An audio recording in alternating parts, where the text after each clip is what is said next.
Welcome to Edu. और Edu के हमारे इस यूट्यूब चैनल में आप सभी का स्वागत है।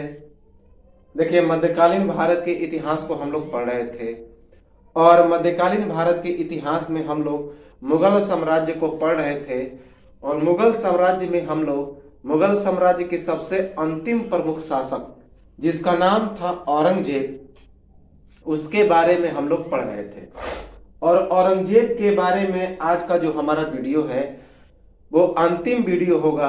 और इसके बाद जितने सारे मुगल साम्राज्य थे जो प्रमुख थे उनकी हो जाएगी समाप्ति। इसके बाद उत्तर जो कालीन मुगल शासक होंगे उनके बारे में हम लोग चर्चा करेंगे, जो इतने इम्पोर्टेंट नहीं है, फिर भी इनसे कभी कभी प्रश्न पूछ लिए जाते हैं। और मेनली जो हमारे मुगल साम्राज्य के शासक थे यही 6: बाबर, हुमायूं, अकबर, जहांगीर, शाहजहां और ये फिर औरंगजेब। तो चलिए आज हम लोग औरंगजेब को समाप्त करते हैं इसके आखिरी वीडियो के साथ। और इसके बाद मुगल कालीन हम लोग प्रशासन की चर्चा करेंगे, अर्थव्यवस्था की चर्चा करेंगे और अन्य जो इसके शासक बच गए हैं उसकी चर्चा करेंगे, जैसे कि जहादार शाह, उसे लंपट मूर्ख कहा जाता है। तो ये सब हम लोग आगे चर्चा करेंगे। चलिए हम लोग शुरू करते हैं औरंगजेब के आखिरी वीडियो को। सबसे पहले औरंगजेब का शासनकाल 31 जुलाई 1658 ईस्वी से लेकर 3 मार्च 1707 ईस्वी तक रहता है। ये चीज हमने बता दिया है कि औरंगजेब का शासनकाल 31 जुलाई 1658 ईस्वी से लेकर 3 मार्च 1707 ईस्वी तक होता है। इसके शासन एवं प्रशासन की हम लोग चर्चा करते हैं। तो पिछले वीडियो में हम लोगों ने औरंगजेब की धार्मिक नीतियों के बारे में चर्चा किया, साहित्य के बारे में चर्चा किया, संगीत के बारे में चर्चा किया। उसके बाद इसके कुछ परिचय को देखा और इतिहासकारों का क्या क्या कथन था इसे हमने देखा। आज हम लोग औरंगजेब के शासन एवं प्रशासन को समाप्त करेंगे। तो चलिए शुरू करते हैं। औरंगजेब का शासन क्या था और प्रशासन क्या था। अकबर के बाद सबसे ज्यादा शासन करने वाला मुगल बादशाह। तो याद रखेंगे, हमने बताया था कि औरंगजेब जो अकबर था वह 1556 से 1605 ईस्वी तक लगभग 50 से 51 बरस शासन किया था। उसके कुछ ही दिनों कम तक शासन किया था औरंगजेब ने, लगभग 49 बरस तक। याद रखेंगे। तो अकबर के बाद यदि कोई मुगल बादशाह सबसे ज्यादा शासन करता है तो वो था औरंगजेब। तो अकबर के बाद सबसे ज्यादा शासन करने वाला मुगल बादशाह कौन? औरंगजेब। औरंगजेब के शासन काल में मुगल साम्राज्य अपने शिखर पर था। अपने समय के सबसे ताकतवर एवं दौलतमंद शख्स औरंगजेब के समय जो मुगल साम्राज्य था वह अपने विकास के सबसे शिखर पर था। अर्थात मुगल साम्राज्य अपने शिखर पर था। अर्थात जितना तरक्की मुगल साम्राज्य में औरंगजेब के समय हुआ वह किसी के समय नहीं हुआ। तो अपने समय के सबसे ताकतवर एवं दौलतमंद शख्स था कौन? तो औरंगजेब। तो याद रखेंगे, औरंगजेब के शासनकाल में मुगल साम्राज्य अपने शिखर पर था और अपने समय के सबसे ताकतवर एवं दौलतमंद शख्स कौन था? तो वो था औरंगजेब। याद रखेंगे कि मुगल साम्राज्य का सबसे ताकतवर एवं दौलतमंद शख्स कौन था? तो औरंगजेब था। और इसी के शासन काल में मुगल साम्राज्य अपने विकास के शिखर पर था। अपने जीवन काल में दक्षिण भारत में प्राप्त विजयों के जरिए मुगल साम्राज्य को 12.5 लाख वर्ग मील में फैलाया और 15 करोड़ लोगों की आबादी पर शासन किया, जो पूरी दुनिया का 1/4 भाग था। तो याद रखेंगे कि जो औरंगजेब था अपने जीवन काल में दक्षिण भारत में प्राप्त विजयों के जरिए मुगल साम्राज्य को 12.5 लाख वर्ग मील में क्षेत्रफल जो है अपने साम्राज्य का फैला दिया और 15 करोड़ लोगों की आबादी पर उसने शासन किया, जो पूरी दुनिया का 1/4 हिस्सा था, 1/4 भाग था। तो याद रखेंगे कि औरंगजेब ने अपने जीवन काल में दक्षिण भारत में प्राप्त विजयों के जरिए मुगल साम्राज्य को 12.5 लाख वर्ग मील, तो याद रखेंगे कितना, 12.5 लाख वर्ग मील क्षेत्रफल में फैलाया और 15 करोड़ लोगों की आबादी पर क्या किया, शासन किया, जो पूरी दुनिया का 1/4 अर्थात 1/4 भाग था। पूरे साम्राज्य पर शरीयत आधारित फतवाए आलमगीरी लागू किया। तो याद रखेंगे फतवाए आलमगीरी का मतलब होता है पूरे दुनिया को जीतना। तो पूरी दुनिया को जीतने का एक उसने फरमान जारी किया। तो पूरे साम्राज्य पर शरीयत आधारित, क्योंकि शरीयत में लिखा हुआ है, शरीयत में क्या लिखा हुआ है कि जो पूरे दुनिया को जीतता है उसे विश्व विजेता कहा जाता है, अर्थात फतवाए आलमगीरी करने वाले को आलमगीर की उपाधि मिलती है। तो पूरे साम्राज्य पर शरीयत अर्थात इस्लामिक कानून पर आधारित फतवाए आलमगीरी लागू किया। किसने? औरंगजेब ने। तो याद रखेंगे कि पूरे साम्राज्य पर शरीयत पर आधारित फतवाए आलमगीरी किसने जारी किया? तो औरंगजेब ने। कुछ समय के लिए गैर मुसलमानों पर और ज्यादा कर लगाया, साथ ही गैर मुसलमानों पर शरीयत लागू करने वाला पहला मुसलमान शासक।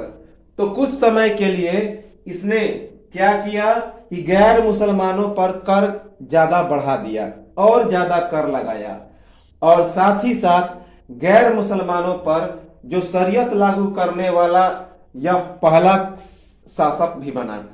तो याद रखेंगे कि गैर मुसलमानों पर इस्लामिक कानून अर्थात शरीयत लागू करने वाला पहला मुसलमान शासक कौन बना?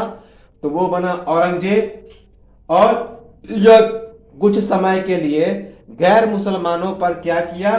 तो और ज्यादा कर टैक्स बढ़ा दिया। इसलिए टैक्स बढ़ा दिया क्योंकि वह चाहता था कि सभी जो गैर मुसलमान हैं वह मुसलमान बने। इसीलिए तो कई हिंदुओं को उसने मुसलमान भी बनाया था। तो याद रखेंगे कि औरंगजेब ने कुछ समय के लिए गैर मुसलमानों पर और ज्यादा कर लगाया और साथ ही साथ गैर मुसलमानों पर शरीयत लागू करने वाला अर्थात इस्लामिक कानून लागू करने वाला वह पहला मुसलमान शासक बना। सबसे ज्यादा हिंदू मुगल नौकरशाही में कुल हिंदू की संख्या 33%, जबकि शाहजहां के समय कितने थे? तो 27%। याद रखेंगे कि मुगल साम्राज्य में जितने सारे सरकारी ऑफिसर थे, जितने सारे बड़े बड़े पदों पर जो व्यक्ति थे अर्थात मुगल नौकरशाह थे, उनकी संख्या औरंगजेब में सबसे ज्यादा थी। अर्थात कि औरंगजेब के शासन काल में सबसे ज्यादा हिंदू नौकरशाह थे। कितने? कुल हिंदुओं की जो संख्या थी वह 33% थी, जबकि शाहजहां के समय इसकी संख्या 27% थी। तो यह भी पूछा गया है कि किस मुगल सम्राट के शासन काल में हिंदू नौकरशाह की संख्या सबसे ज्यादा थी? तो वह था औरंगजेब। 33%, कुल हिंदुओं का 33% जो था, कुल नौकरशाहों का 33% केवल क्या थे? हिंदू थे। अर्थात उसके दरबार में जो बड़े बड़े पदों पर आसीन थे उनमें 33% तो केवल हिंदू ही थे। तो औरंगजेब के समय सबसे ज्यादा हिंदू जो थे वह मुगल नौकरशाही में थे। कुल हिंदू 33%, जबकि शाहजहां के समय 27%। पंजाब के सतनामियों या मुंडिया विद्रोह का दमन। तो औरंगजेब ने पंजाब के सतनामियों, जो सतनामी होते थे जिन्हें मुंडिया भी कहते थे, उनके विद्रोह का दमन किया। तो औरंगजेब ने पंजाब के सतनामियों या मुंडियों के विद्रोह का दमन किया। बुंदेलखंड के चंपत राय के विद्रोह का दमन।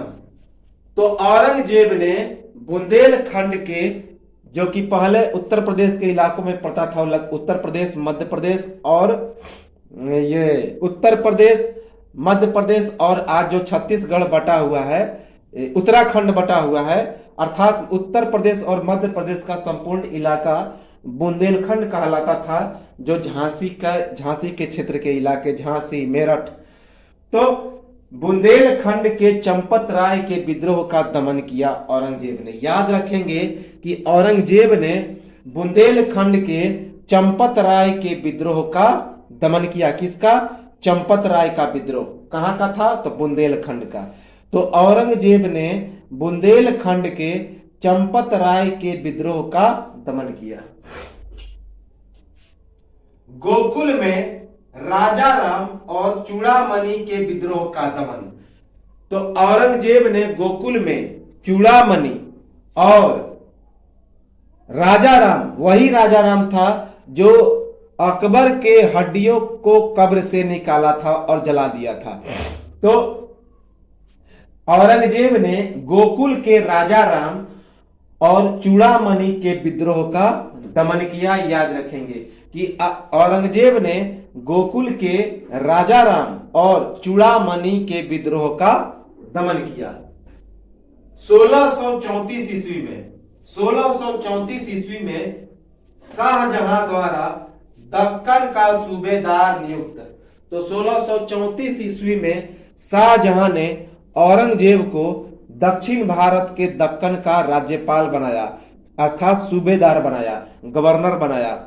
तो 1634 ईस्वी में शाहजहां द्वारा औरंगजेब को क्या नियुक्त किया गया? तो दक्कन का सूबेदार, अर्थात दक्कन का राज्यपाल, गवर्नर। तो 1634 ईस्वी में औरंगजेब को शाहजहां ने दक्कन का सूबेदार बनाया। भाई दारा शिकोह के पुत्र सुलेमान शिकोह को गढ़वाल, जो कि श्रीनगर में पड़ता है, के शासक पृथ्वी सिंह की शरण में आश्रय दिया। तो औरंगजेब ने अपने भाई दारा शिकोह को श्रीनगर के गढ़वाल क्षेत्र के शासक पृथ्वी सिंह की शरण में आश्रय दिया। तो याद रखेंगे, जो औरंगजेब था अपने भाई दारा शिकोह को श्रीनगर के गढ़वाल क्षेत्र के शासक पृथ्वी सिंह की शरण में आश्रय दिया। इंपॉर्टेंट है, याद रखेंगे कि जो औरंगजेब था अपने भाई दारा शिकोह को किसकी शरण में आश्रय दिया? तो श्रीनगर के गढ़वाल के शासक, जिसका नाम था पृथ्वी सिंह। 1644 ईस्वी में बहन की दुर्घटना में जलकर मृत्यु हो गई। इस कारण 3 दिन बाद आगरा वापस आया। पिता शाहजहां को क्रोध एवं दक्कन की सूबेदारी से बर्खास्त किया। 7 माह तक दरबार वापस नहीं आया। तो याद रखेंगे 1644 ईस्वी में उस औरंगजेब की एक बहन, वह जलकर दुर्घटना में उसकी मृत्यु हो गई। तो इस कारण वह यह समाचार सुनते ही आगरा वापस आ गया, दक्कन को छोड़ के आगरा वापस आ गया। इससे उसके पिता शाहजहां क्रोधित हो गए और क्रोधित होकर औरंगजेब को दक्कन की सूबेदारी से बर्खास्त कर दिए। और इसी कारण वह जो औरंगजेब था 7 माह तक दरबार में वापस नहीं आया। इंपॉर्टेंट है, याद रखेंगे कि 1644 ईस्वी में औरंगजेब की एक बहन की एक दुर्घटना में जलकर मृत्यु हो जाती है और इस कारण वह इस घटना को सुनते ही दक्कन को छोड़ के आगरा वापस चला आता है। इससे उसके पिता शाहजहां क्रोधित हो जाते हैं और औरंगजेब को दक्कन की सूबेदारी से बर्खास्त कर देते हैं और इसी कारण जो औरंगजेब था वह 7 महीनों तक दरबार में वापस नहीं आया। याद रखेंगे कि 1644 ईस्वी में एक बहन की दुर्घटना में जलकर मृत्यु, इस कारण 3 दिन बाद आगरा वापस। पिता शाहजहां को क्रोध एवं दक्कन की सूबेदारी से बर्खास्त किया। 7 महीने तक दरबार में वापस औरंगजेब नहीं आया। 1652 ईस्वी में पुनः दक्कन का सूबेदार नियुक्त। तो 1644 ईस्वी में जब उसके पिता दक्कन की सूबेदारी से बर्खास्त कर देते हैं, क्योंकि अपनी बहन की मृत्यु के बाद वह वापस चला आता है आगरा, इसी कारण तो फिर 1652 ईस्वी में औरंगजेब को एक बार फिर से दक्कन की सूबेदारी प्राप्त हो जाती है। तो याद रखेंगे कि 1652 ईस्वी में एक बार फिर से औरंगजेब को दक्कन की सूबेदारी प्राप्त हो जाती है, अर्थात 1652 में औरंगजेब फिर से दक्कन का सूबेदार नियुक्त हो जाता है। उसके बाद यह कहां कहां का सूबेदार बनता है, कई और जगहों का भी सूबेदार बनता है। तो याद रखेंगे, गुजरात का सूबेदार बनता है, उसके बाद गुजरात के सूबेदार के बाद बदख्शा जो उत्तरी अफगानिस्तान में पड़ता है वहां का सूबेदार बनता है। फिर बाल्ख जो अफगान के उज्बेक क्षेत्र का इलाका है, अफगान उज्बेक, वहां का सूबेदार बनता है। फिर पाकिस्तान के मुल्तान का सूबेदार बनता है, फिर सिंध का सूबेदार बनता है। तो यहां का सूबेदार बनता है। तो जब 1652 ईस्वी में दोबारा दक्कन का सूबेदार बना तो कुछ और जगहों का भी उसे सूबेदारी प्राप्त हो गया। कहां कहां? गुजरात का सूबेदार बनता है, उसके बाद बदख्शा जो उत्तरी अफगानिस्तान का इलाका है वहां का सूबेदार बनता है, बाल्ख जो अफगान उज्बेक का इलाका है वहां का सूबेदार बनता है, मुल्तान का सूबेदार बनता है और फिर सिंध का सूबेदार बनता है। तो याद रखेंगे कि दक्कन के सूबेदारी के बाद 1652 ईस्वी में दक्कन की सूबेदारी के बाद औरंगजेब को और कहां कहां की सूबेदारी मिलती है और कहां कहां का गवर्नर बनता है और कहां कहां का राज्यपाल बनता है। तो गुजरात का सूबेदार बनता है, उसके बाद बदख्शा अर्थात उत्तरी अफगानिस्तान का सूबेदार बनता है, बाल्ख अर्थात अफगान उज्बेक का सूबेदार बनता है, पाकिस्तान के मुल्तान का सूबेदार बनता है और फिर सिंध का सूबेदार बनता है। महाराष्ट्र के फिरकी का नाम बदलकर क्या रखा? तो औरंगाबाद किया। तो ये पूछा गया फैक्ट है, काफी इंपॉर्टेंट है कि औरंगाबाद शहर का निर्माण किसने किया? तो किसने? औरंगजेब ने। तो पहले उसका नाम था फिरकी, जो महाराष्ट्र में पड़ता है। तो महाराष्ट्र के फिरकी नामक जिले का नाम बदलकर औरंगजेब ने क्या रखा? औरंगाबाद। तो महाराष्ट्र के फिरकी का नाम बदलकर क्या किया? औरंगाबाद किया। इंपॉर्टेंट है। तो औरंगजेब ने महाराष्ट्र के फिरकी का नाम बदलकर क्या रखा? तो औरंगाबाद। इंपॉर्टेंट है कि औरंगजेब ने महाराष्ट्र के फिरकी का नाम बदलकर औरंगाबाद रखा। 1657 ईस्वी में 1657 ईस्वी शाहजहां बीमार हो गया।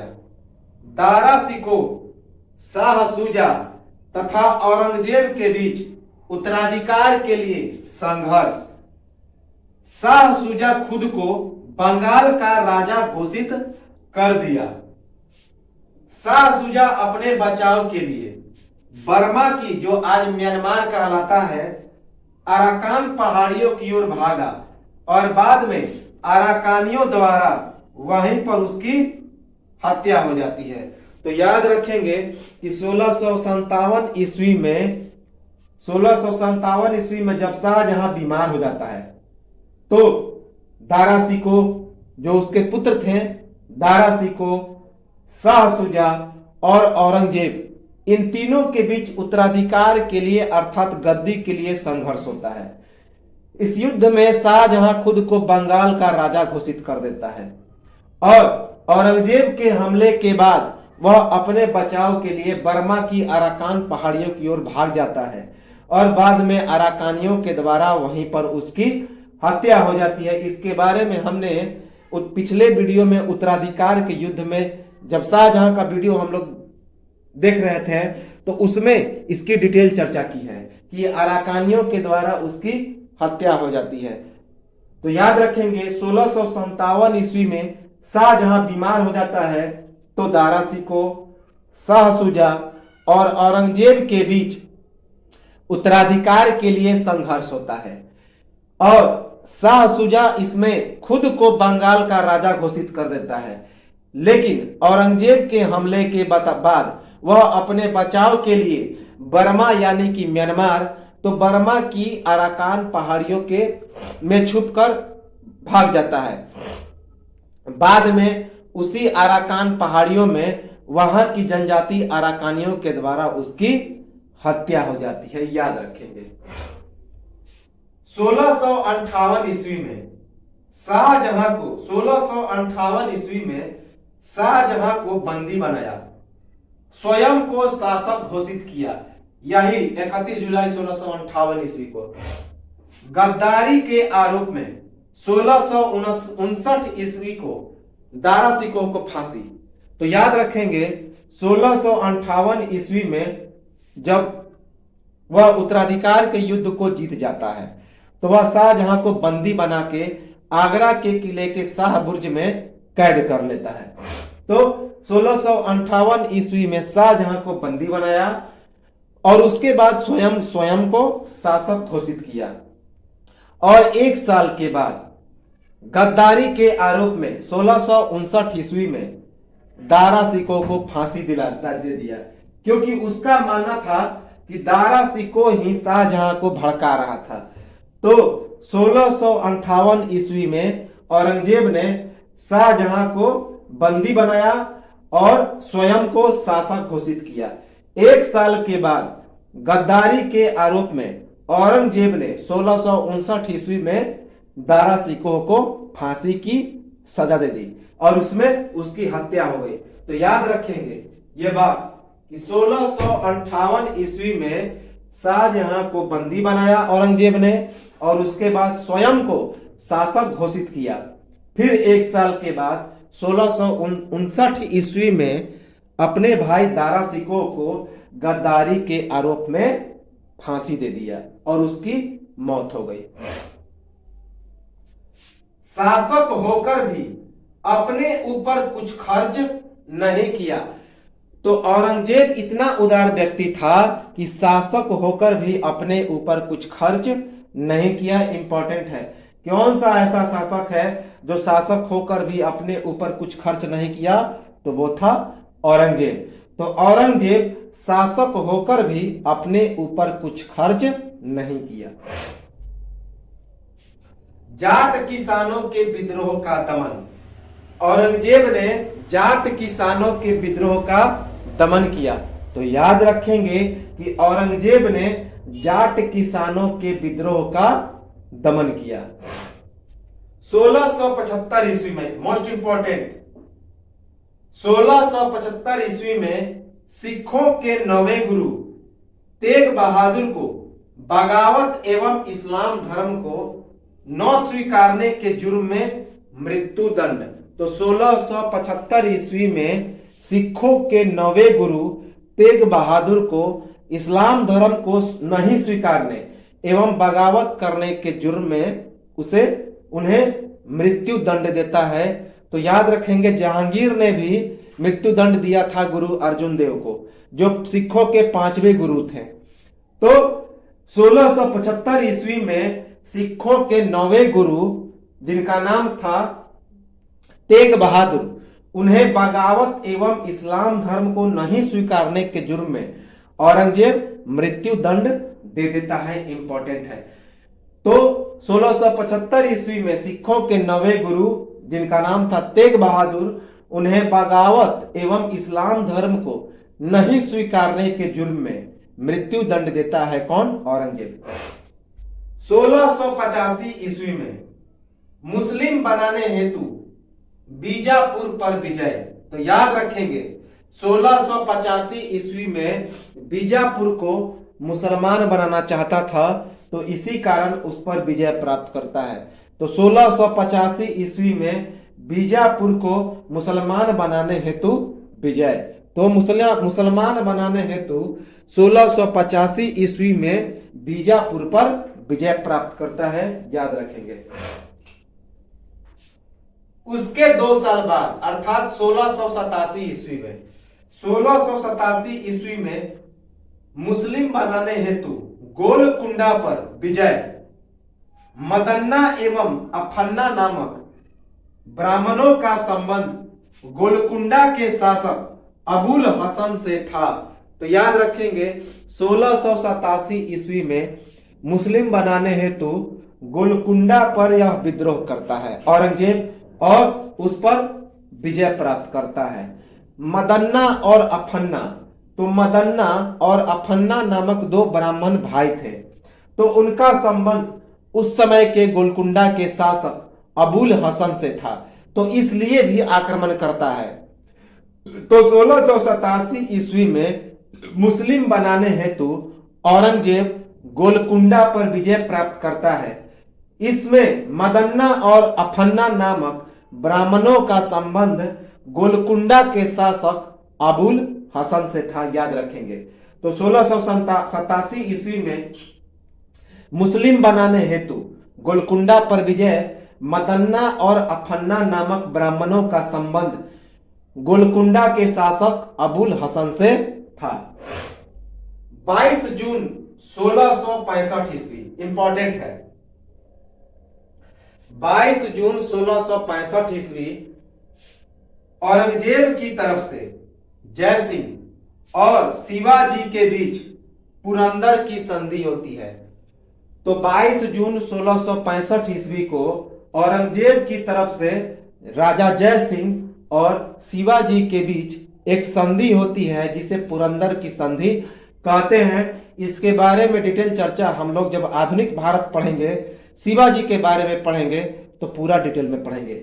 तो 22 जून 1665 ईस्वी को औरंगजेब की तरफ से राजा जय सिंह और शिवाजी के बीच पुरंदर की संधि होती है, इंपॉर्टेंट है, याद रखेंगे कि 22 जून 1665 ईस्वी को औरंगजेब की तरफ से राजा जय सिंह और शिवाजी के बीच पुरंदर की संधि होती है। मई 1666 आगरा के किले के दीवाने आम में औरंगजेब के समक्ष शिवाजी उपस्थित हुए। शिवाजी को पकड़कर जयपुर भवन में कैद किया गया। शिवाजी अपने पुत्र संभाजी सहित जयपुर भवन से भाग निकले। तो याद रखेंगे शिवाजी के पुत्र संभाजी को औरंगजेब ने जयपुर भवन में कैद कर रखा था, लेकिन उसे ही छुड़ाने के लिए कुछ प्रस्ताव लेकर आए थे शिवाजी औरंगजेब के दरबार में, लेकिन औरंगजेब ने उनका तिरस्कार कर दिया था। तो मई 1666 की यह बात है। तो तिरस्कार कैसे किया था कि जो दीवाने आम होता था, आम पब्लिक जहां पे इकट्ठा होते थे, उसी दरबार में आम पब्लिक के साथ शिवाजी को भी उसने खड़ा कर दिया। इससे नाराज होकर शिवाजी ने कहा कि मैं एक राजा हूं तो आप मुझे दरबार में, अपने दरबार में बिठाइए, अपने साथ मुझे सम्मान दीजिए। लेकिन औरंगजेब ने ऐसा नहीं किया। तो इसी कारण औरंगजेब को भरी सभा में ही कुछ खरी खोटी सुना दिए, किसने? शिवाजी ने, और उन्हें गिरफ्तार करके जयपुर भवन में कैद कर लिया गया। तो बाद में शिवाजी अपने पुत्र संभाजी के साथ अपने पुत्र संभाजी के साथ कुछ तरीका अपना के वह जयपुर भवन से भाग निकले। यह जब हम लोग पढ़ेंगे आधुनिक भारत का वीडियो, उसमें डिटेल में चर्चा करेंगे। तो मई 1666 ईस्वी में आगरा किले के दीवाने आम में औरंगजेब के समक्ष शिवाजी उपस्थित हुए। शिवाजी को पकड़कर जयपुर भवन में कैद कर लिया गया। शिवाजी अपने पुत्र संभाजी सहित जयपुर भवन से भाग निकले। याद रखेंगे कब की बात है? तो मई 1666 ईस्वी में। मुगल साम्राज्य का सर्वाधिक विस्तार। तो औरंगजेब के समय मुगल साम्राज्य का सबसे अधिक विस्तार हुआ, ये हम लोग चर्चा कर चुके हैं कि औरंगजेब के समय मुगल साम्राज्य का सर्वाधिक विस्तार हुआ, इंपॉर्टेंट है। और औरंगजेब के पुत्र अकबर द्वितीय द्वारा दुर्गावास के बहकावे में आकर अपने पिता के खिलाफ विद्रोह, तो एक सेनापति था दुर्गावास, तो उसने औरंगजेब के पुत्र अकबर द्वितीय को अपने पिता के खिलाफ भड़का दिया और अकबर द्वितीय अपने पिता के खिलाफ विद्रोह कर बैठता है। तो अपने पुत्र के विद्रोह का भी औरंगजेब दमन करता है। तो याद रखेंगे, औरंगजेब के पुत्र अकबर द्वितीय द्वारा दुर्गावास के बहकावे में आकर अपने पिता के खिलाफ विद्रोह। तो याद रखेंगे, औरंगजेब के पुत्र जिसका नाम था अकबर द्वितीय, वह एक सेनापति दुर्गावास के बहकावे में आकर औरंगजेब के खिलाफ विद्रोह कर देता है और औरंगजेब उसके विद्रोह का दमन करता है। इंपॉर्टेंट है, याद रखेंगे। यह पूछा गया है कि कौन सा पुत्र औरंगजेब का और इसके साथ विद्रोह करता है, तो वह था अकबर द्वितीय। तो औरंगजेब के पुत्र अकबर द्वितीय द्वारा दुर्गावास के बहकावे में आकर अपने पिता के खिलाफ विद्रोह और औरंगजेब उस विद्रोह का दमन कर देता है। कई वरिष्ठ पदों पर राजपूत नियुक्त हुए। तो औरंगजेब के शासन काल में कई वरिष्ठ पदों पर राजपूत नियुक्त हुए थे। जिस प्रकार अकबर के समय काफी राजपूतों को इज्जत थी, उसी प्रकार औरंगजेब के समय कई वरिष्ठ पदों पर राजपूत नियुक्त हुए। इंपॉर्टेंट है, याद रखेंगे कि कई वरिष्ठ पदों पर राजपूत नियुक्त हुए। औरंगजेब के समय कुल सूबों की संख्या कितनी थी? तो 20। और दरबारी कवि कौन थे? तो महाकवि देव, जो अवधी भाषा अर्थात ब्रज साहित्य के कवि थे। और इसकी आधिकारिक दरबारी भाषा क्या थी? तो फारसी थी। तो याद रखेंगे कि औरंगजेब के समय सूबों की कुल संख्या थी 20। सूबों के जो मालिक होते हैं उन्हें सूबेदार कहते हैं, अर्थात राज्यपाल कहते हैं।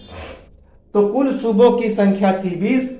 और उस समय के दरबारी कवि कौन थे? तो महाकवि देव, जो ब्रज साहित्य के कवि थे। और औरंगजेब के दरबार की दरबारी भाषा क्या थी? तो फारसी थी। तो याद रखेंगे कि औरंगजेब के समय सूबों की कुल संख्या थी 20 और दरबारी कवि कौन थे? तो महाकवि देव, जो ब्रज साहित्य अर्थात अवधी भाषा के कवि थे। और इसकी आधिकारिक दरबारी भाषा क्या थी? तो फारसी थी। तो याद रखेंगे, सूबों की संख्या 20, दरबारी कवि महाकवि देव, जो ब्रज साहित्य के कवि थे। और आधिकारिक अर्थात ऑफिशियल दरबारी भाषा क्या थी? तो फारसी थी। 47 वर्षीय पुत्र आजम शाह को एक किला भेंट किया। तो औरंगजेब ने अपने एक 47 वर्षीय पुत्र जिसका नाम था आजम शाह, उसे एक किला भेंट स्वरूप दिया।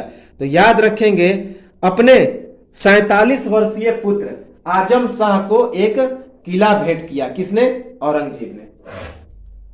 औरंगजेब का चिकित्सक जिसका नाम था फ्रांसीसी यात्री फ्रैंकोइस बर्नियर, यही फ्रैंकोइस बर्नियर शाहजहां के शासनकाल में आता है फ्रांस से। तो औरंगजेब का यह चिकित्सक था, यह एक फ्रांसीसी डॉक्टर था। तो औरंगजेब के समय का डॉक्टर कौन था, चिकित्सक कौन था? तो फ्रांसीसी यात्री फ्रैंकोइस बर्नियर। याद रखेंगे कि औरंगजेब का चिकित्सक अर्थात डॉक्टर कौन था? तो फ्रांसीसी यात्री फ्रैंकोइस बर्नियर, जो फ्रांस का था, जो हमने शाहजहां के वीडियो में बताया है। इसने शाहजहां के बारे में कुछ कथन भी कहा था, उसे आप लोग देख लेंगे। तो औरंगजेब का चिकित्सक अर्थात डॉक्टर कौन था? तो यही फ्रांसीसी यात्री फ्रैंकोइस बर्नियर था। औरंगजेब द्वारा पुत्र आजम शाह को एक पत्र लिखा गया पत्र। उसमें क्या लिखा था औरंगजेब ने? जब वे बच्चे थे तो उन्हें नगाड़ों की आवाज पसंद थी और वे अक्सर कहते थे बाबा जी ढन ढन। इससे पता चलता है कि पिता और पुत्र के बीच हिंदी में बात होती थी। तो याद रखेंगे, औरंगजेब अपने पुत्र आजम शाह को एक पत्र लिखता है।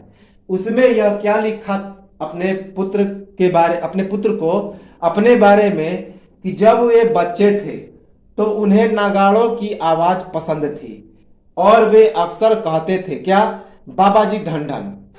इससे पता चलता है कि पिता और पुत्र के बीच हिंदी में बात होती थी, क्योंकि उस समय की आधिकारिक भाषा क्या थी? तो फारसी थी। लेकिन औरंगजेब हिंदी में चिट्ठी लिखता है। किसे? अपने पुत्र आजम शाह को।